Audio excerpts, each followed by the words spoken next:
नमस्कार. मी रत्नागिरी जिल्हा पोलीस अधीक्षक नितीन बगाटे. रत्नागिरी पोलिसांना आज मिळालेल्या सूत्रांच्या माहितीनुसार दापोली पोलीस स्टेशनच्या अंतर्गत रत्नागिरी पोलिसांनी एकूण 28 गॉवन्सची सुटका केलेली आहे. त्यामध्ये गुन्हा दाखल करण्याची प्रक्रिया चालू आहे. यामध्ये आरोपीही आम्ही अटक केलेला आहे. कालही रत्नागिरी ग्रामीण पोलीस स्टेशनच्या अंतर्गत एकूण 5 गॉवन्सची सुटका रत्नागिरी पोलिसांनी केली होती आणि त्यामध्येही आरोपी आम्ही अटक केले होते. कृपया चुकीचे मेसेजेस पसरवून किंवा अफवा पसरवून व्हॉट्सअप मेसेजद्वारे या रत्नागिरी जिल्ह्याची शांतता भंग होईल अशी कोणतेही कृत्य किंवा मेसेजेस आपण कृपया पसरवू नये.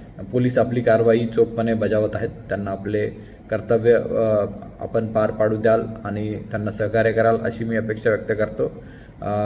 जे कोणी असे अफवा आणि मेसेजेस पसरवत असतील आणि रत्नागिरी पोलिसांच्या निदर्शनास आल्यास त्यांच्यावर कडक कारवाई करण्यात येतील. कृपया रत्नागिरी जिल्हा शांत राखण्यासाठी रत्नागिरी पोलिसांना आपण सहकार्य करा. धन्यवाद.